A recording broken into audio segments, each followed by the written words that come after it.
কিতাবটা আর এই বুকটা, এই বইটা হচ্ছে যারা মুত্তাকি আল্লাহকে ভয় করে, বিল গায়ব খাশিয়ার রহমানা, পরম করুণাময় আল্লাহ তাআলাকে না দেখে ভয় করে, ওদের জন্য এই কোরআনটা হচ্ছে পথ প্রদর্শক। সুবহানাল্লাহ।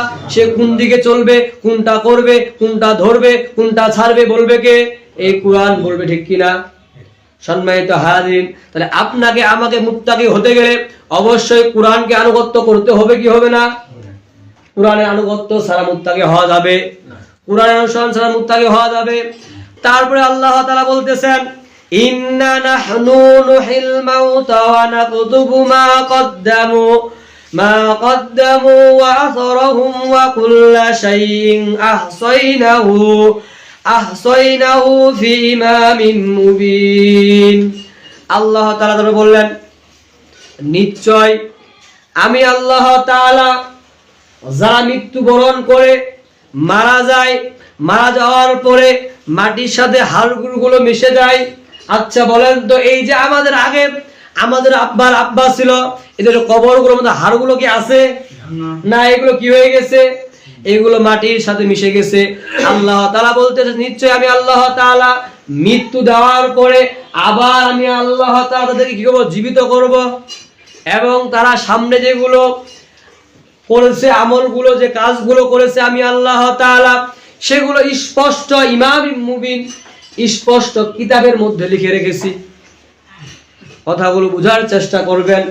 আল্লাহ তাআলা বললেন, নিশ্চয় যারা মৃত্যুবরণ করবে, এই মৃত্যুবরণকারীদেরকে আমি আল্লাহ তাআলা আবার জীবিত করব।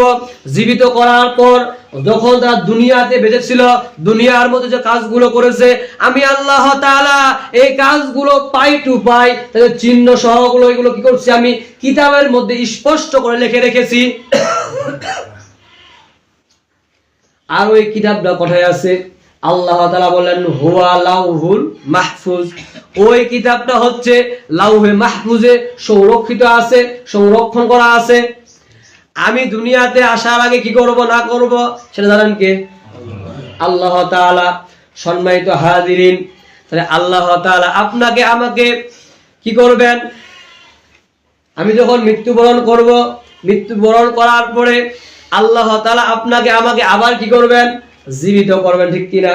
জীবিত করার পরে আমি দুনিয়ার মধ্যে যে কাজগুলো করেছি, এই কাজগুলো হিসাব নেবেন কি নেবেন না?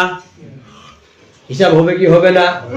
এই যে হিসাব হবে, ওটার নাম হচ্ছে কিয়ামত, আখিরাত, ঠিক কিনা? তাহলে একজন মুত্তাকি হতে গেলে অবশ্যই তাকে কিয়ামত সম্পর্কে, কিয়ামতের বিশ্বাস স্থাপন করতে হবে। আখিরাত আছে।